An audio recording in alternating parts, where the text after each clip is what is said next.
So with the ideas from the last video of how we can make mistakes, certain things that we should try to avoid, we can talk more broadly about the concept of sampling error, where what we're looking at is just the ways that the sample we draw can differ from the population. And to understand this, we're going to do something a little bit different. So, pretend that you are blind. Now, I know this was a little bit dramatic, but hopefully it'll help illustrate my point. Now, let's say you are blind, and for that matter, your friends are blind, and you hear rumors of some strange creature that's going to be brought to your town and exhibited. So you and your friends, you're naturally curious. So you want to go and see the creature, as it were, which means you have to touch it.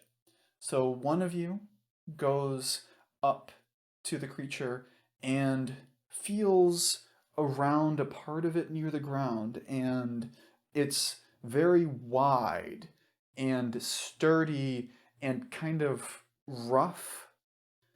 And you think to yourself, wow, this must be a giant log that they brought back from a tree.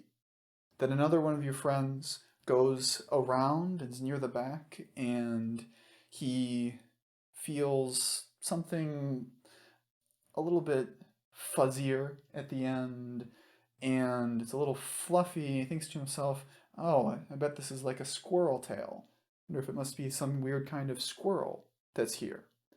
And then another one of your friends, he goes up and he feels something long and hard and curved, and it's got sort of a rock feel to it, but it's very sharp at the end. And he thinks, well, why'd they bring a spear back and call it a creature? It's so strange.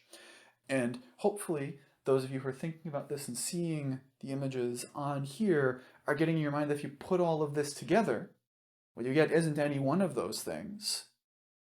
What you get is an elephant.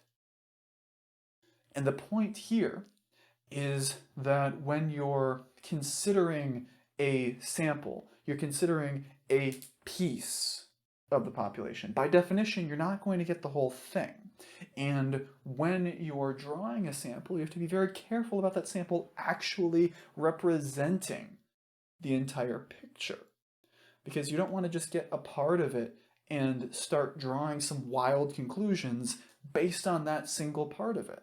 For another example we can think about, we can consider the country of Belgium, wherein you have three main official languages, and then they also generally speak English fairly well, but they speak Belgian French, German, and Flemish, which is their analog to Dutch, I believe. But the point of this is, if you want to survey them based on French language comprehension, you would have to be sure to get people from all over the country, and not just those, say, in the French-speaking region of Wallonia or the Dutch-speaking region of Flanders, as that wouldn't give you an accurate picture that actually tells you about Belgium as a whole. So when we're doing these things, when we're making these kinds of selections for our sample, we have to be careful that we're actually getting fair representation. And that's what we'll talk about for our last topic of this chapter, how we can get that kind of representation, or ways we can try to at least.